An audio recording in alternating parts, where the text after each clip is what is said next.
Good morning learning. કેમ છો champions? આજે બહુ સુંદર વસ્તુ કહેવા જવું તો 12મું ચેપ્ટર 13મું ચેપ્ટર ના કરો એવી ભૂલ કરાય જ નહીં. આ 12-13 ચેપ્ટરમાંથી એક 4 ગુણનો પ્રશ્ન હશે જ.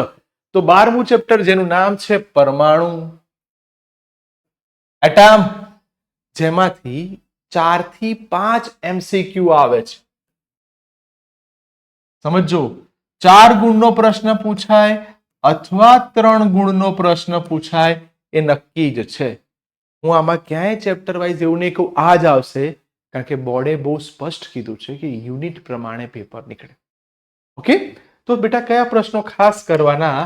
તો ગાયગર માસ્ટરનો સવાલ આલ્ફા કણવાળો એ ફરી પૂછું છું, 3 થી 4 માર્ક્સમાં પૂછાય.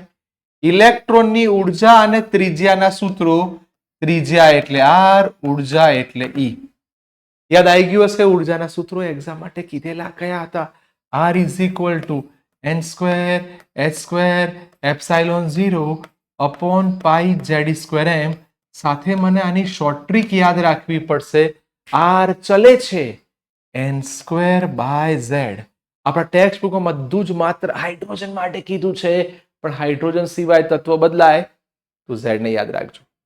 ઉર્જાની શોર્ટમાં વાત કરી દઉં તો -13.6 upon n square ઇલેક્ટ્રોવોલ્ટમાં બની શકે, જૂલમાં પૂછી શકે, હે ને? તો આ આપણને સરસ યાદ રહેવું જોઈએ. રુધરફોર્ડના પરમાણુ મોડેલની મર્યાદાઓ જણાવો. મોસ્ટ આઈએમપી સવાલ બોલવા હવે જઈ રહ્યો છું. બોરના અધિતર્ક પૂછાય છે. બોરના 3 અધિતર્ક સમજાવો, અને એની સાથે આપણે જે હમણાં બોલી ગયા nમી કક્ષાની ત્રિજ્યા અને એની ઉર્જાના સૂત્રો, જે મેં અહીંયા ઓલરેડી ડિસ્કસ કરી નાખ્યું છે. યારે સર, ક્વોન્ટમીકરણ પ્રમાણે ધ બ્રોગલીની તરંગ લંબાઈ પૂછાઈ ગઈ. યાદ આવી ગયો છે, lambda is equal to h/mv. Please બેટા કરીને જજો. સાથે સાથે ઉદાહરણના દાખલા, સ્વાધ્યાયના દાખલા ભૂલાય નહીં.